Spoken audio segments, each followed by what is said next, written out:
Assalamualaikum warahmatullahi wabarakatuh. Perkenalkan, saya Arvina Taningrum dengan NRP terakhir yaitu 051 dari Fisika Angkatan 2020. Nah, di sini saya akan menjelaskan mengenai tugas inversi yang dengan materi yaitu Global Optimization. Nah, untuk soal pertama yaitu kita akan menjelaskan tentang keuntungan dan kelebihan dari global optimasi dibanding dengan global lokal. Nah, sebelum masuk ke keuntungan dan kelebihan, kita akan membahas mengenai pengertian dari optimasi lokal maupun optimasi global. Nah, optimasi lokal ini yaitu pendekatan untuk mencari solusi yang terbaik atau yang paling optimal dalam ruang pencarian yang terbatas. Nah, di optimasi lokal ini uh, ruang ruang pencariannya itu kayak dibatasin gitu, nggak luas, nggak lebih luas dari optimasi global. Nah, untuk ada beberapa cara dalam optimasi lokal, yaitu ada folding, redundant sub-expression elimination, optimasi dalam sebuah iterasi, dan juga strength reduction. Nah, optimasi lokal ini sering digunakan untuk masalah-masalah yang kompleks dan sulit, di mana ruang pencarian di seluruh ruang pencarian tidak mungkin dilakukan karena keterbatasan sumber daya.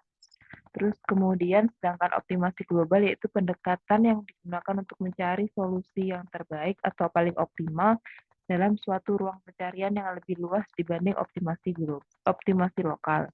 Nah, biasanya ini dilakukan dengan analisis flow, yaitu suatu grafik berarah yang menunjukkan jalur yang mungkin selama eksekusi program.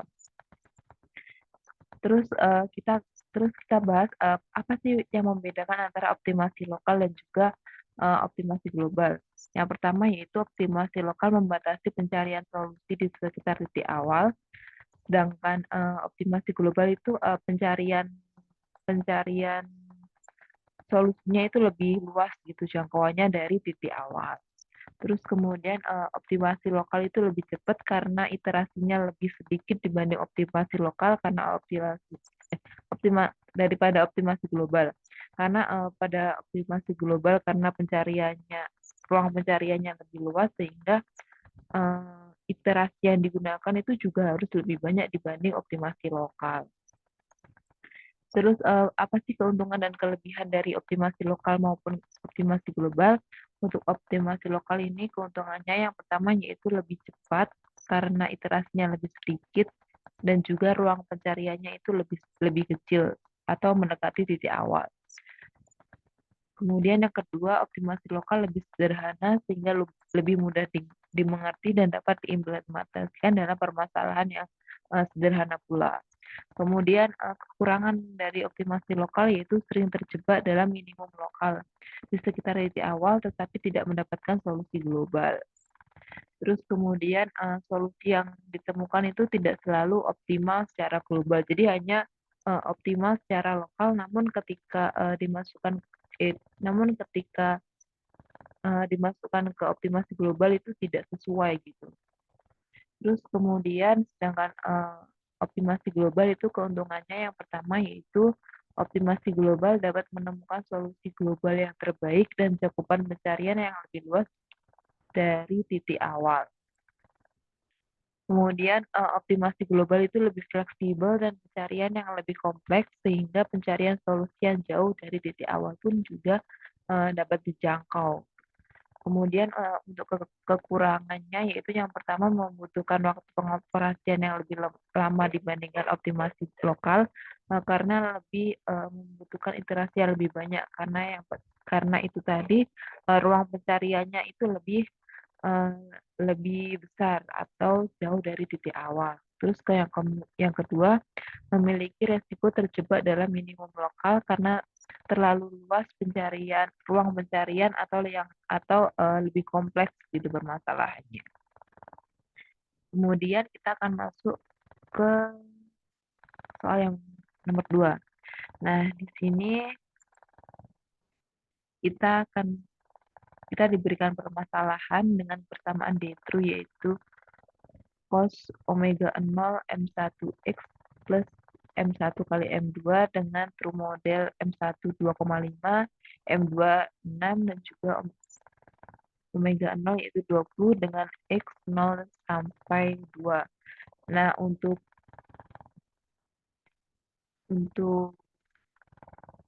source code-nya, nah di sini kita akan menggunakan dua metode, yaitu ada metode grid dan juga metode Monte Carlo. Nah, untuk yang grid seperti ini kodenya, yaitu kita akan menjelaskan dulu ada N40. N itu jumlah iterasinya 40, tadi kita memasukkan nilai X yaitu 0 sampai 2, kemudian itu model parameternya 2 karena 2 dimensi, terus kemudian kita memasukkan nilai M1 dan juga M2, ini nilai omega 0-nya, terus kemudian ini nilai persamaan Y-nya tadi atau D-true. Nah, karena untuk yang pertama ini kita tidak ada noise, sehingga di observasinya yaitu sama dengan D-true perhitungan ini.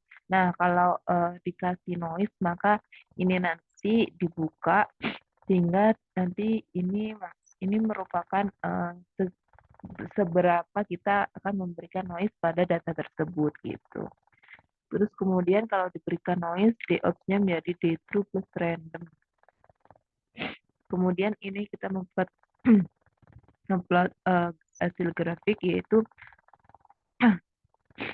hasil grafik X terhadap D, yaitu D itu D-true tadi. Terus kemudian kita akan memplot juga memplot grafik 2 dimensi menggunakan metode grid. Kita memasukkan L, banyaknya iterasi, terus DM, M1 min, yaitu 0. Kemudian kita menghitung errornya juga, error yang terjadi antara data perhitungan dengan antara M perhitungan dengan M yang telah tebakan awal tadi. Gitu. Ini sehingga ketika kita run menghasilkan ini grafik X terhadap datanya, data perhitungan, terus kemudian ini estimate model dan juga true modelnya sama, yaitu sekitar 2,5 dan juga 6. Kemudian untuk yang Monte Carlo sebenarnya sama, cuma nanti bedanya pada Monte Carlo ini lebih kompleks karena pencariannya acak, sehingga ketika di run kalau sama-sama tanpa noise, yaitu nah di sini bedanya. Untuk hasil grafik X terhadap D-nya sama, mendekati dengan solusi. Cuma beda karena metode grid ini nanti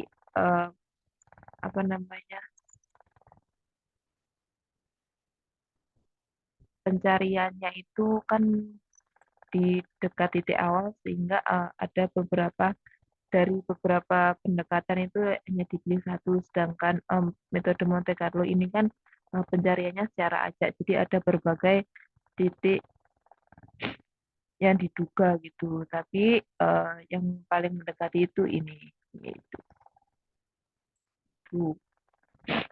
Terus kemudian itu untuk source code-nya, kemudian kita akan membahas untuk metode grid. Nah, metode grid ini adalah sebuah pemodelan inversi yang digunakan untuk mencari solusi terbaik dengan meminimalkan antara data observasi dan juga data perhitungan. Nah, metode grid ini melibatkan penciptaan jaringan grid atau matriks nilai yang mencakup berbagai kemungkinan nilai parameter model yang mungkin. Nah, parameter parameter yang diinversikan yaitu misalnya M1 dan M2 dibagi menjadi jangkauan nilai yang mungkin.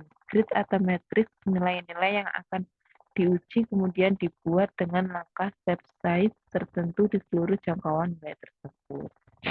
Ini grafik X terhadap D, yaitu solusinya itu sama data perhitungan yaitu sama dengan solusinya atau tebakan awal ketika tanpa noise gitu. Terus kemudian ini hasilnya yaitu di sini sekitar 2,5 dan juga 6 sama sehingga errornya itu 0. Nah, sedangkan metode Monte Carlo ini adalah pemodelan inversi yang bertujuan untuk mencari solusi terbaik dari berbagai solusi yang dihasilkan secara acak. Jadi kayak pencariannya itu acak, nggak hanya di sekitar titik awal. Terus metode ini melakukan iterasi secara berulang dengan parameter acak untuk mencari solusi terbaik dan optimal dalam situasi di mana ada ketidakpastian atau variasi dalam parameter yang dicari. Metode optimasi Monte Carlo ini sering digunakan dalam situasi di mana ada ketidakpastian dalam parameter atau ketika ruang pencarian parameter sangat besar. Terus kemudian ini yang grafik X terhadap D dengan metode Monte Carlo tanpa noise. Kemudian ini merupakan evolusi, yaitu ketika semakin banyak iterasinya, maka nilai error yang terjadi itu semakin kecil, yaitu ketika iterasinya di atas 80, maka errornya itu sudah 0. Sama dengan di sini evolusi M1, ketika iterasinya lebih dari 45, maka M1-nya udah mendekati dengan jebakan awal atau M1 yang sebenarnya, yaitu 2,5. Kemudian untuk evolusi M2, ini hasil yang mendekati solusi yaitu sekitar iterasi 13 sampai 45, kemudian agak turun dari iterasi ini sekitar ini, kemudian sudah mendekati nilai yang sebenarnya ketika iterasi lebih dari 80. Jadi kebanyakan semakin banyak iterasi maka nilainya itu semakin mendekati dari nilai yang sebenarnya.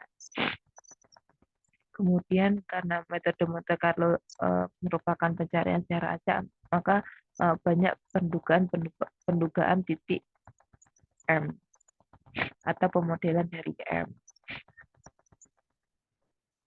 Kemudian untuk soal yang ketiga yaitu jika data tadi diberikan noise sebesar 0,3. Untuk metode grid yaitu datanya seperti ini, yaitu yang benar-benar ini merupakan noise, jadi solusi M perhitungannya itu tidak data yang terdapat noise-nya itu tidak agak jauh dari solusi yang sebenarnya gitu. Jadi kayak ini pada metode grid ini juga terjadi perbedaan, yaitu yang hijau ini, yang putih ini true model, yaitu data yang sebenarnya, sedangkan hijaunya ini agak geser sedikit karena diberikan noise gitu, yaitu errornya sekitar 0,346. Kemudian untuk metode Monte Carlo, yaitu ini solusi,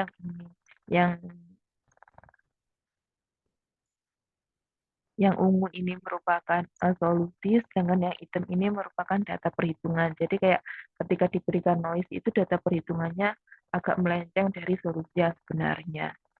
Kemudian sama yang kayak tadi, nilai errornya ketika iterasi lebih dari 80 nanti errornya itu mendekati 0 gitu. Jadi kayak semakin banyak iterasi maka eh, perhitungan kita itu akan mendekati nilai yang sebenarnya gitu.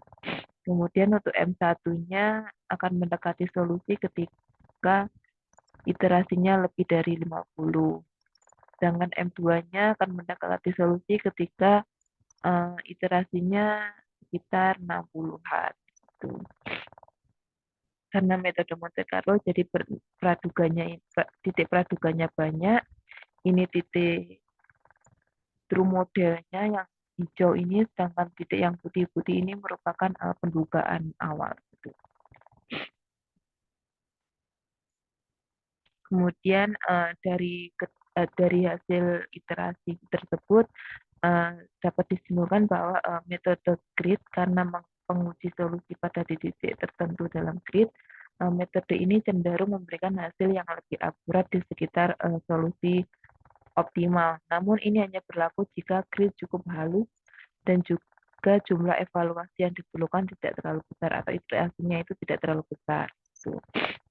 Sedangkan metode Monte Carlo dapat memberikan hasil yang lebih kasar atau tidak selalu mendekati nilai optimal, tetapi ini tergantung pada jumlah iterasinya dan parameter aja. Jadi ketika menggunakan metode Monte Carlo namun iterasinya sedikit, itu kemungkinan itu nilainya itu tidak mendekati nilai yang optimal. Sedangkan ketika menggunakan metode Monte Carlo namun menggunakan iterasi yang lebih banyak, maka hasilnya itu mendekati nilai yang optimal. Namun kekurangannya yaitu membutuhkan waktu yang lebih lama karena iterasinya lebih banyak. Tuh. Jadi kayak terus kemudian ketika kita memberikan noise sekitar 0,3 maka tingkat kecenderungan kesalahan yang dapat diharapkan sekitar nilai yang sama yakni sekitar 0,3. Dengan kata lain RMSE mencerminkan sejauh mana data hasil inversi mendekati data observasi yang telah terkontaminasi oleh noise. Ketika noise yang ditambahkan cukup kecil, maka RMSE akan cenderung mendekati tingkat noise tersebut. Sekian presentasi dari saya. Bila ada salahnya mohon maaf. Wassalamualaikum warahmatullahi wabarakatuh.